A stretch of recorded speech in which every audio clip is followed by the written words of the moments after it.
to this month Serbian wine, which is super cool. We got a Bosnian wine a couple months ago. We've done tons of Croatian, so now it's really cool to also have a Serbian wine. This is like a bit of their more intense orange skin contact wine. It has 14% ABV, so something to think about when you're drinking it. And I don't know how much extraction, but I'm just gonna guess. I also don't. It's Sauvignon Blanc. So what I can deduce just from looking at the color and what I know about Sauvignon Blanc is I'm gonna guess a decent amount. So yeah, this is called Bikicki, I believe. And yeah, it's just pretty cool to be trying our very first wines from there. So on the nose, it's a lot of tropical fruits initially. It's like, oh man, there's a lot here. It's like it's like very honeyed, but then it also has like papaya notes, like very ripe papaya, ripe mango, pineapple, like all the really like juicy versions you can think of a tropical fruit. There's also on like the lighter side florals there, but the florals would be again like kind of like you wouldn't say a juicy floral, but if you get like big, if that makes sense, like a lily or something that's like really pungent versus a lot of times I'm like dills like small light. No, this is like big bold flowers. And on the bottom it's very orangey, in like a deep orange type of way, almost like a blood orange. Lemons are there, but they're kind of like Meyer or like rum soaked lemon, honestly, is kind of what it's like.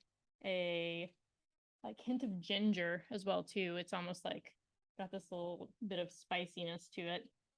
So there's a lot going on here. This is a really nice, fancy, complex style of orange, and I'm impressed because it's only a 2020, so it hasn't even had that much time on it for it to get some of these like secondary and tertiary notes that it might. So on the palate,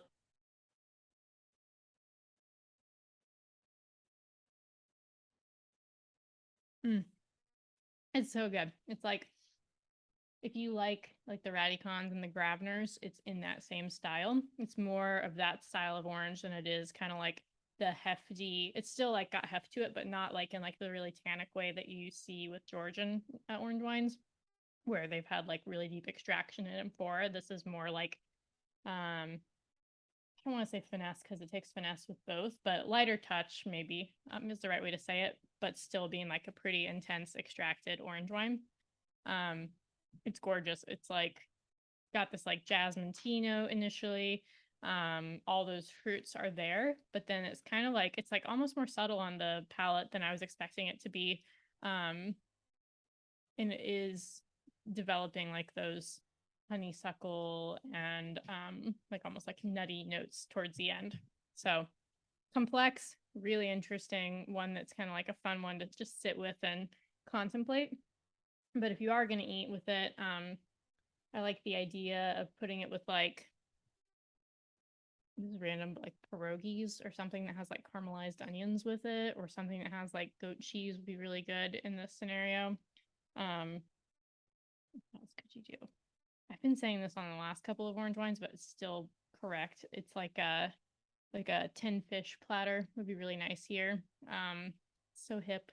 It really just goes so well with these like kind of heavier extracted orange wines.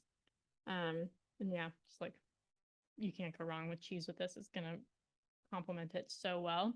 And I just don't want you to do too much with it because like it is like kind of like a star by itself, and you don't want anything that's gonna try and overpower it because it's a really cool wine, and I want you to like spend time with it. So hope you enjoy.